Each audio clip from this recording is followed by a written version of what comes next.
Hey, Shop Kitty, what you doing, buddy? Oh, what a good baby. Yeah, check it out. Haven't done a video in a while, so here's one for you. This is a Boneyard AP1 S2000 differential. It was sent in as a core from, oh man, almost 10 years ago. And the guy actually finally sent the core, and this is what he sent. It's got some letters on here. It says Ace. I don't know what that's about. Maybe that's the junkyard it came from or something. But this thing is definitely pretty nasty. I think it's broke. LSD seems to be okay, but it doesn't sound too good when you turn it. So we're gonna get it cracked open, get it cleaned up, try to make a transformation out of this thing, and stay tuned. Let's have some fun.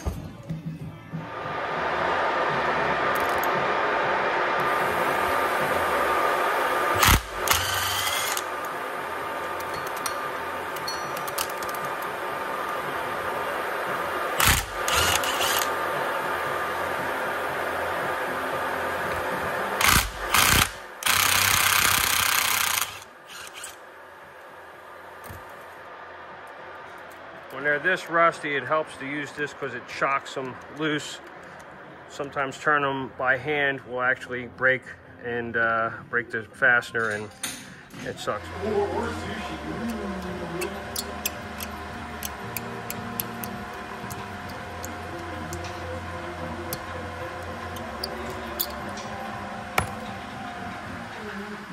What you doing, baby? Oh, nothing. Oh, you're talking to the cat. Sorry. Mm-hmm. Well, I got to move this thing. I'm not doing that. No, stop. Let's see what this thing looks like. It's got to be bad. This thing has a grind to it. Oh, it's not that bad. Yeah. Look at that. A lot of metallic. Let me get a little bit. Let me give it a little bit. Yeah, a little. Nice. It's a little. Oh, it's creamy. A little creamy. Yeah, a little silver metallic. You make your own anti-seize there. That honestly does look like anti-seize. Yeah. Oh, what a baby. Putting anti-seize in my differential, is it good? Yeah, sure. It laps the gears in. Yeah, nice. Now you gotta do both of them at the same time. Gotcha. Oh, bad cat. Oh, Jesus. Okay, spin it fast. All right, spin it the other way. There you go. Now you can hear it. Fuck. Yep, that's bad. Just zapped the hardware out of this thing, and oh my God, the smell's terrible. Definitely got hot, burnt the oil. So it's all very metallic in here. The gears are sharp. It's wearing itself out. It probably got hot, and that's what caused this to start to happen. And I still see telltale signs of that here, and there's got a very excessive backlash because of the wear, and so it's just essentially just wore itself out. All right, and we are back, and if you haven't figured it out, you are on the PuddyMod YouTube channel, and this is that junkyard rear end cleaned up now. I got a new set of gears going in it. This is a 410. Also, this is the LSD that came out of it that was kind of cooked. It's okay, it turns fine and everything like that. I don't have the time to go through it and refurbish it, so I went ahead and I'm going to replace that LSD, and I got a nice fresh clean one here with new bearings on it, ready to go.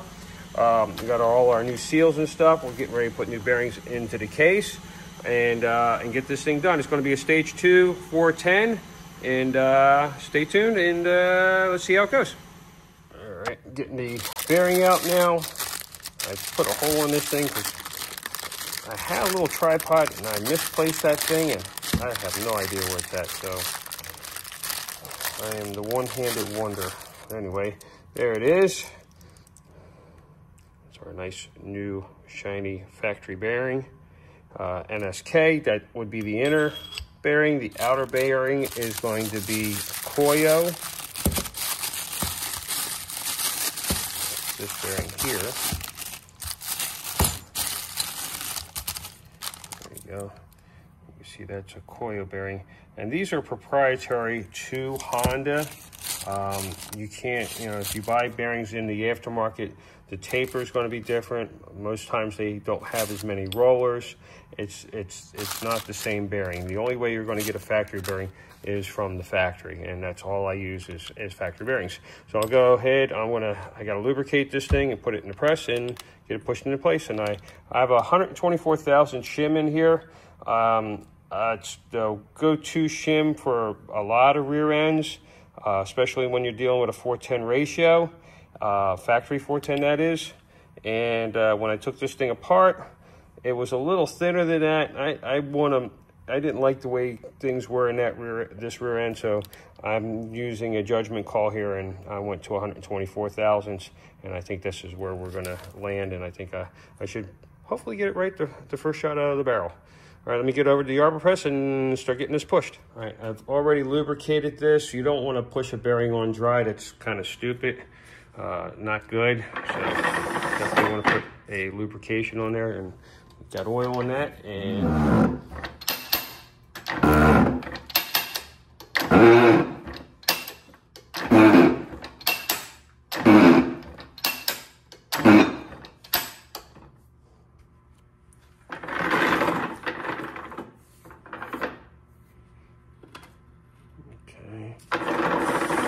for a second push just to make sure I'm good.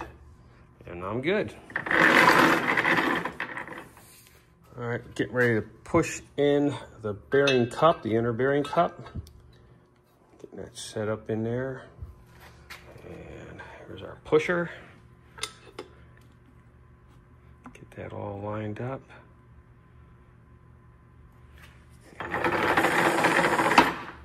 That should be a good shocker.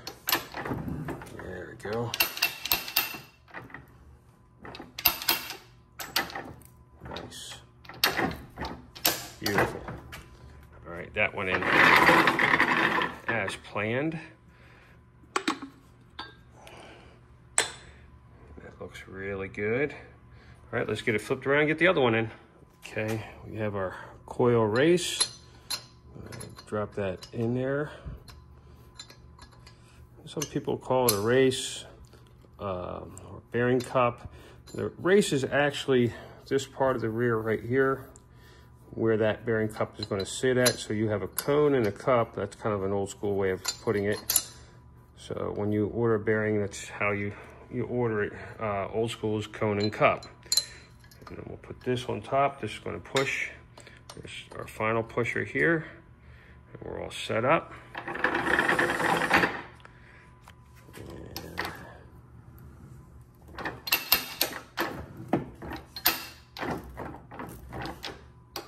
Go.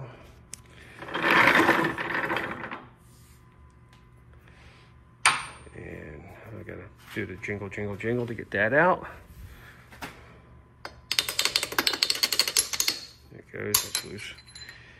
And there we are. Voila, voila. Looking good. The bearing and the slinger washer is in place, or slinger spacer washer. We have our seal in place, and now we're going to press in our seal. Press and seal, yeah, that's commercial, right?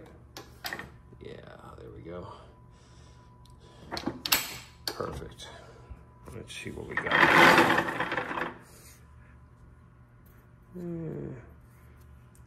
Yeah, it's just, I think we'll go a touch more. Right there, a little baby push.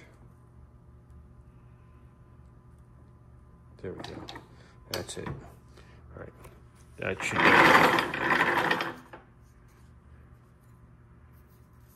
Yeah, it's nice. I like that. All right, let's get it back to the bench. We're all finished with the balance, and I wanted to show you guys how it came out. And you can watch this indicator right now. And I think we're bouncing about a thousandths, which is very, very good. All right, all set and ready now to set up the pinion. Not going to put in a crushed tube or a solid steel sleeve in this instance because we're just going up for a mock-up to see what we got for a pattern. So we have a sacrificial nut and washer here.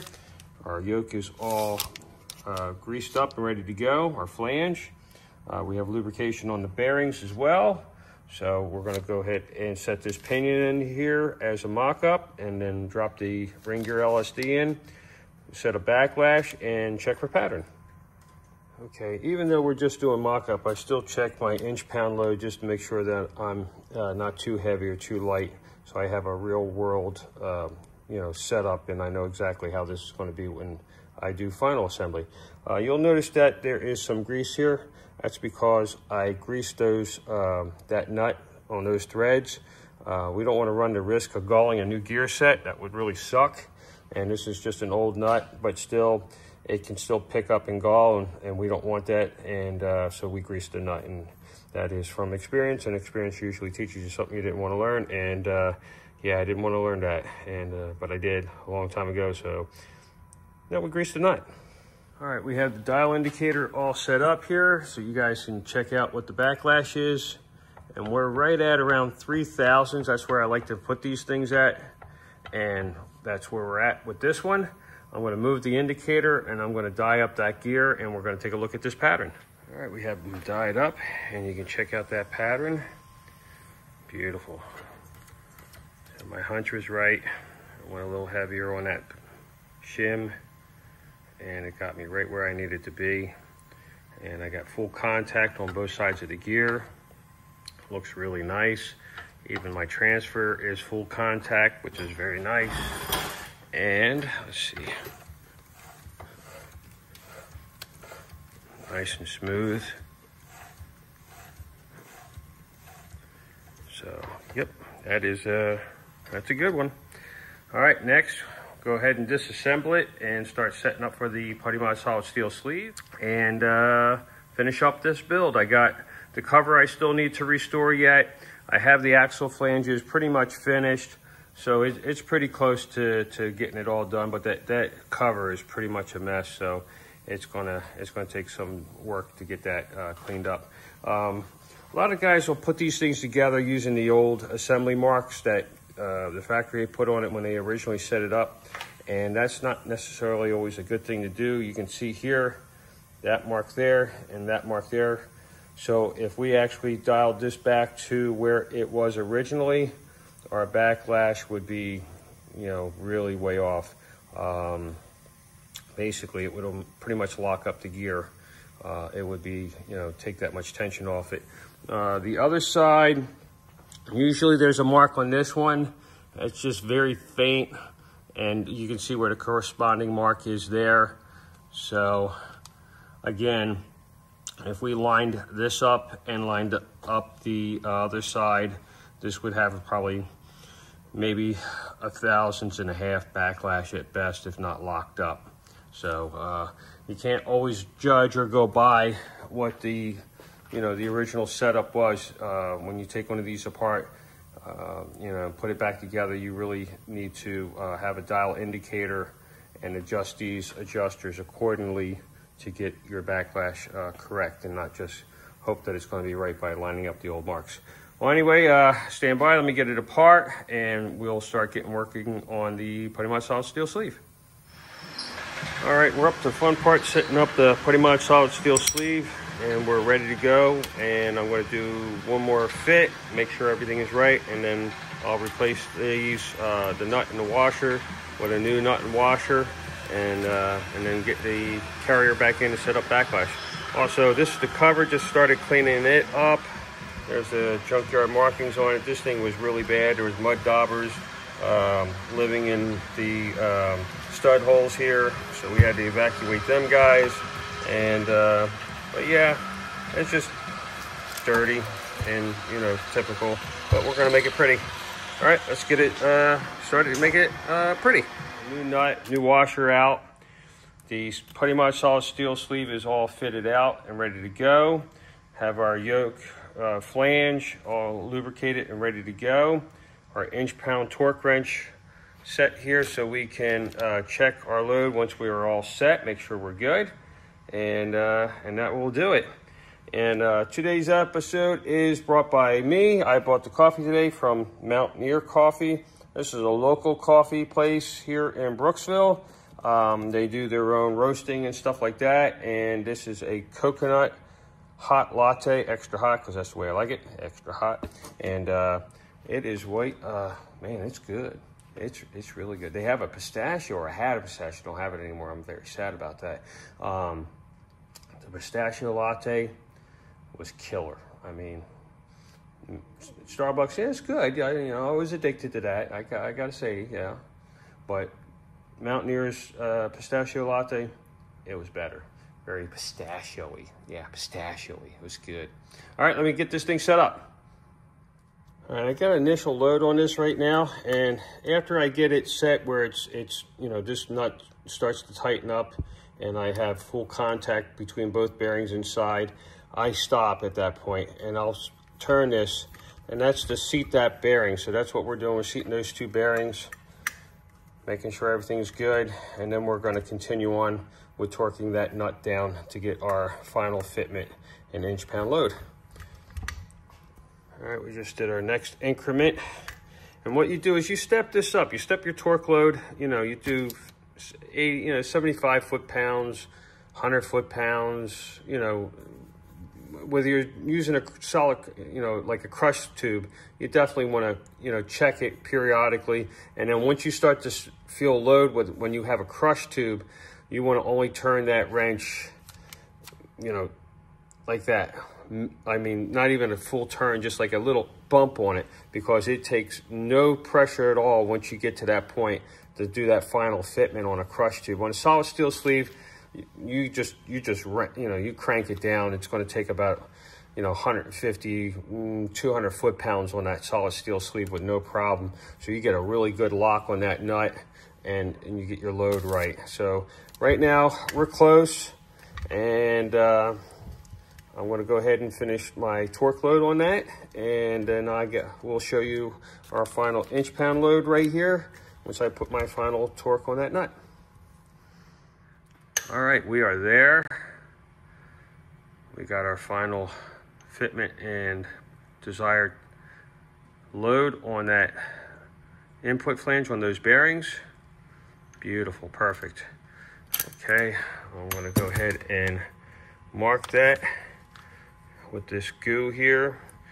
This is a torque seal, so it'll have a little goo line on here, and if something comes up where that nut wants to turn or something, you'll know, because it'll break that goo line, and you'll know if that ever was a problem. Yeah. And there is our torque seal right there. And we're gonna let that dry. We'll go have some lunch, and we'll come back. I'll flip this thing around and put the LSD in. Have it set up with the dial indicator to show you the backlash. And we're right at 3000s, and that is consistent all the way around the gear. It's a beautiful balance on this thing. You can see that pattern. Looks excellent. On the drive side, full contact. So this thing is set up for, lasting a long time. It's gonna give a lot of good service here. Really looks great. And there we go. We got our 4th of July little deal on there, the PuddyMod, what type of rear end it is, American flag and some fireworks. Pretty cool.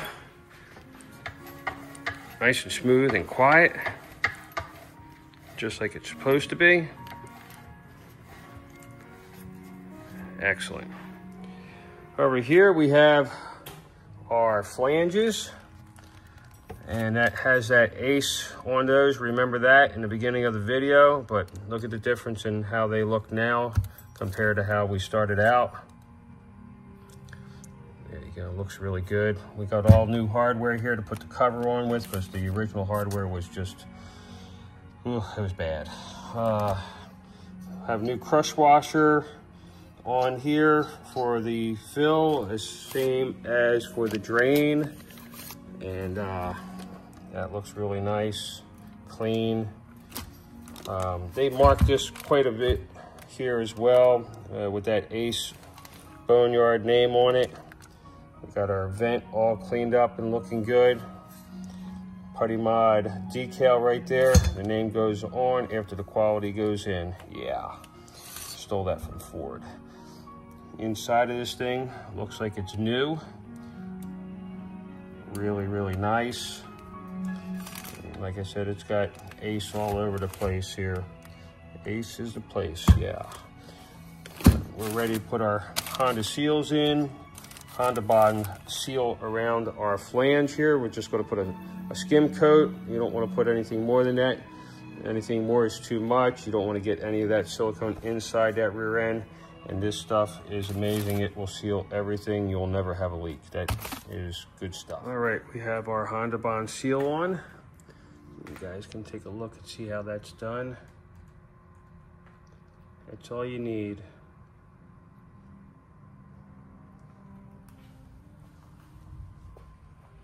Just like that. Nice and clean, super neat. Go ahead and get that cover on.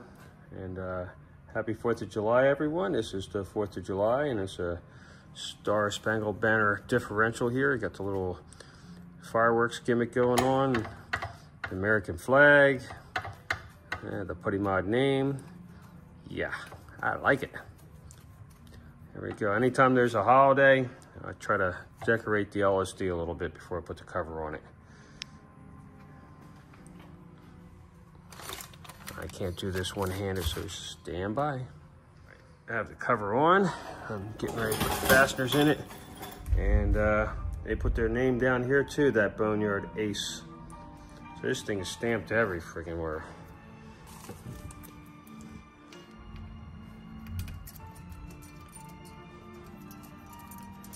Get these all started here.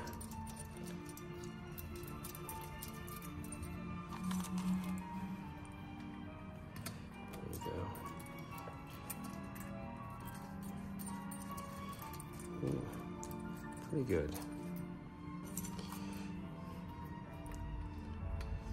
A little bit of bumble rumble outside. It's been raining like crazy.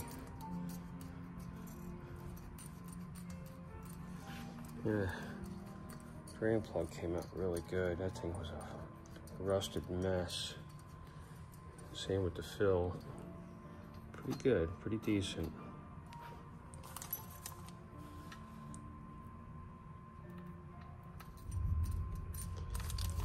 Back around on the other side here. All right, guys, I'm going to go ahead and finish putting these fasteners in, and I'll start the video up in just a second.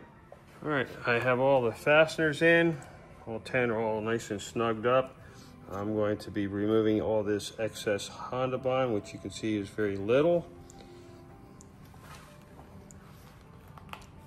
So we can keep that nice and neat. I've already drove one axle seal in, as you can see here. This one's ready to go, done. And I'm getting ready to drive the second one in now. This is our seal insert tool that we made. And just kind of push on it a little bit to get started.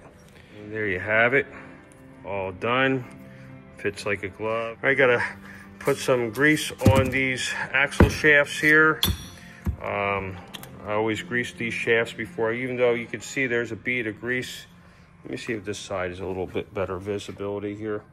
There's a bead of grease in there that comes from the factory, which is nice, but I still like to put some lubrication on these shafts just so that I know everything's going to slide into place nice and smooth. All right, all finished. Everything is lubricated here. I also put a little bit of grease on the spline before I insert one of these things as well. Again, we just err on the side of caution, and we don't want to have any issues with something, you know, binding up. Very nice, perfect, like it's supposed to be. I have also cleaned the Honda Bond up right in this area real quickly, just because once these axle stubs are installed, it gets a little bit harder to do that. And for video purposes, I'm just not doing the entire thing. I'm just getting the area that I need to get done so I can carry on with the video. All right, that one's in. And you see how that turns? That's how you know you got a good LSD. That one is moving in the opposite direction. And if I hold one will still spin, but this will start to turn. So if you hold all 3 flanges at once, then that LSD will lock. Otherwise, with this being without resistance or this being without resistance, that LSD is now open. It's going to open up. It's torque biased, and that's exactly how it's supposed to work. All right, let me finish cleaning this all up, and I'll get it laid out on a bench and sign off on a video. So thanks for hanging in there with us. All right, well, there you have it, guys. Thanks for hanging in there to the end. It really came out nice.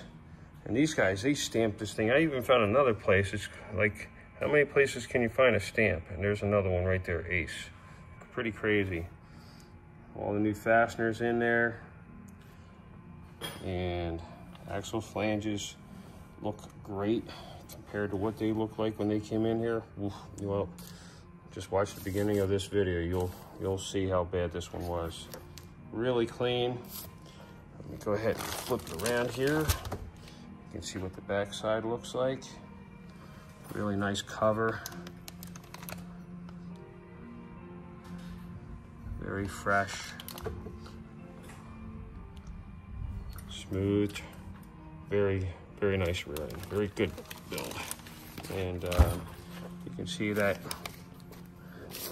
torque goo right there. It's all firmed up now, so that's good. If there's ever a problem with this nut ever backing off or anything like that, you'll always know right away from that indication if that breaks that seal. They use that stuff in aviation, and so I've been using it on these axle nuts lately, and I like it. It's pretty cool. Well, anyway, thanks for watching, guys. Thanks, a lot. Happy 4th of July. Stay tuned for more videos. I'm try to get some more of these S2000 rear ends up and Miata rears. In fact, the next S2000 rear that'll be on the bench is a 462, so it's pretty rare. I know I built one not that long ago, but what's funny is in the past 20 years, they are the only 2 I've ever built.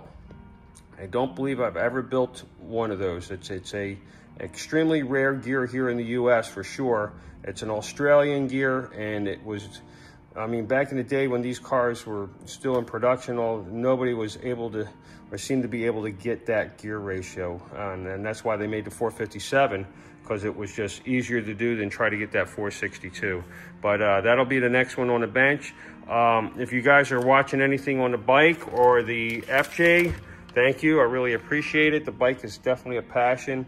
I'm having a lot of fun doing the restoration on it. And if you haven't seen any of the bike videos, I encourage you to check it out. It's a 1972 P Picker. It's a Schwinn bike.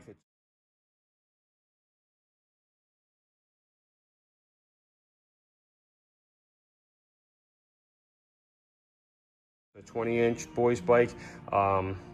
It was a dream bike of my era when you were a kid. To see that bike, that was a big deal. It was a big money bike, and it's really cool. It's a muscle bike, got a stick shift, slick Springer front end. It's pretty badass. I like it. It's cool, and I plan on riding this thing. So it's going to be kind of funny seeing this old man riding down the road on an old boy's bike. But that's what I'm going to do. But anyway, stay tuned for the next video on these S2000 rear ends, and if you care to, check out the P Picker videos, the Schwinn bike, and of course the FJ, because there's a lot of neat things going on with the FJ, doing the retrofit of the WRX seats. There's going to be some Westcott sliders going on, Westcott Designs, their lift kit, the collar kit. I'm going to be putting that on. That's a pretty cool kit, and yeah, check it out. Well, thanks for watching. Happy 4th, and see ya.